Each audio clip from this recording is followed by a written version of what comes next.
Hey friends, this is Dolany TV. Glad to have you aboard here this evening for another edition of Edmonton Oilers updates. And of course, the news maybe a little bit more today than it was yesterday as the Oilers go out and obviously don't have any games until Friday. But that doesn't mean there's not topics aplenty to get to this evening. There seems to be one, according to multiple sources tonight, that it might be a little pressing come tomorrow morning, and we'll see where the chips ultimately land with that one. We'll discuss that and more upcoming here in this edition today. If you're new to the channel, I'm going to ask you to hit that subscribe button right now. Take the video. You don't have to do it right now, but take the video.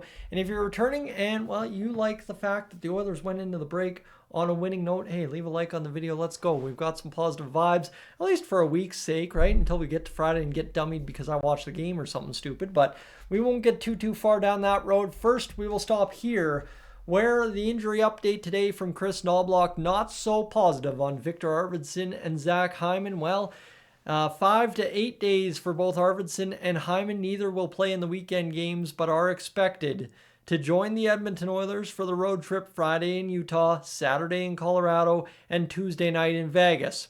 Here's what I'll tell you. Friday night we'll lose. Okay, just follow me. Friday night, I'll be sitting here in the studio watching the hockey game. We're guaranteed to lose.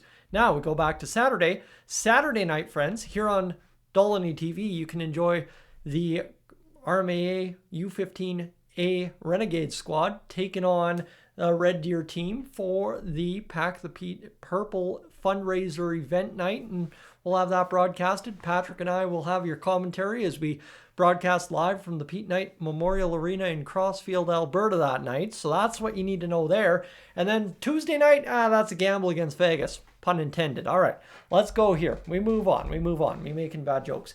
Matthew Savoie, what do we know about him? Well, we don't know a lot about the Bakersfield Condors this year simply because there's not a lot to know. They really haven't, as they haven't over the past 2-3 years now, going into year 3, haven't really been all that special.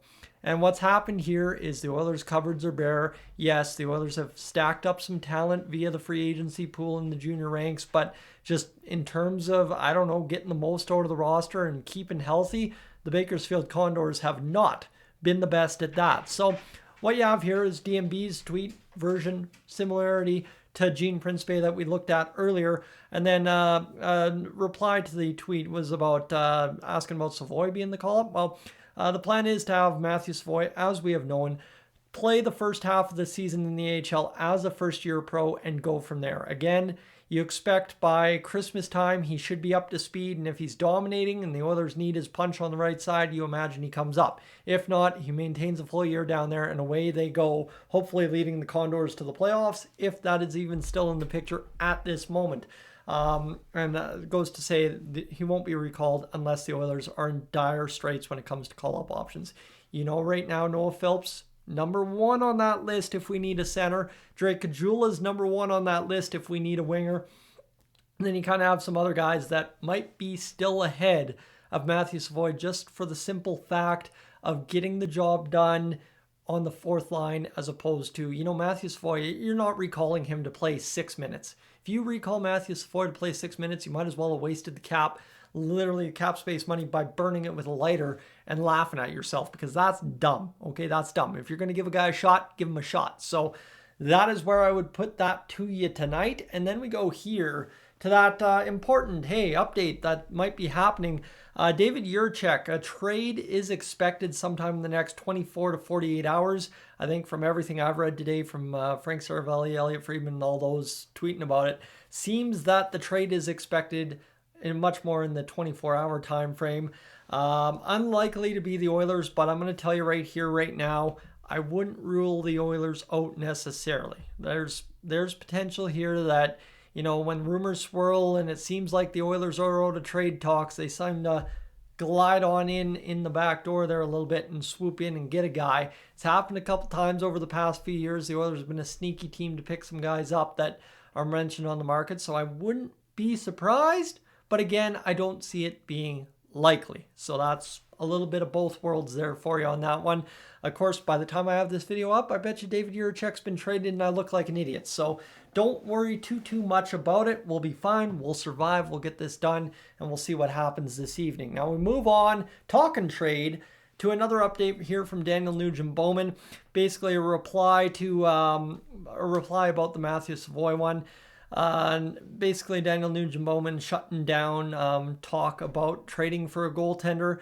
The understanding from the media view, it looks like, is the organizational view is offensive issues have hurt them more than goaltending overall. And we know for a fact that an Oilers team that has Connor McDavid, Leon Draisaitl, Zach Hyman, Ryan Nugent-Hopkins, Jeff Skinner, Victor Arvidsson, and namely a third line that we brought back specifically to be as good as they were in the playoffs, you shouldn't be averaging less than 3 goals per game. So while we are upset with the goaltending, overall, I did that video yesterday, the goaltending really doesn't look all that awful anymore. At 3.14 goals against per game, if the Oilers suddenly start scoring at a 4+ goals per game clip here and get that goals per game averaged out to about 3.6, let me tell you, we're going to start racking up wins in bunches. We're 11-9-2, so even at a negative goal differential, we're winning hockey games and at least splitting points in others. But we can be so much better, and if we start scoring goals, it's going to be good night, game over. I know that doesn't necessarily work out for playoffs, and I get skewered for that every time. But again, right, the Oilers have time to upgrade this team. The more defense they can accumulate towards the trade deadline, the better. And again, Stuart Skinner was within a goal and a half of winning the Stanley Cup for the Edmonton Oilers. Nobody's going to say that, right? They're going to say that Stuart Skinner cost the Oilers the Stanley Cup, but the goaltending duo of Skinner and Pickard were a goal and a half away. And again, they can't score the goals unless maybe it's an empty net and you somehow hit a lucky shot, 1 in a million. You know what? They ain't scoring the goals.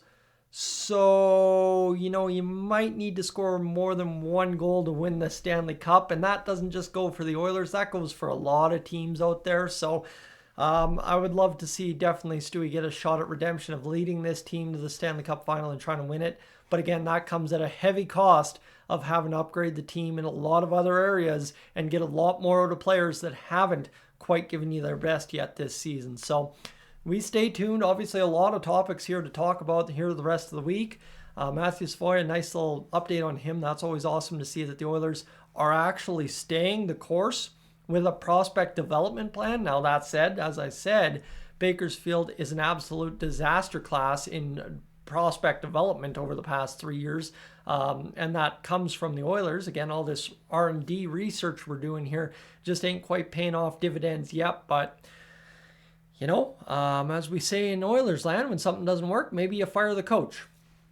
Just saying, just floating that out there. Hey, maybe that's an idea. Again, don't want to wish that on Colin Chalk, who's been a good soldier for the organization. But again, when things just don't seem to be panning out, you got to start talking about changes.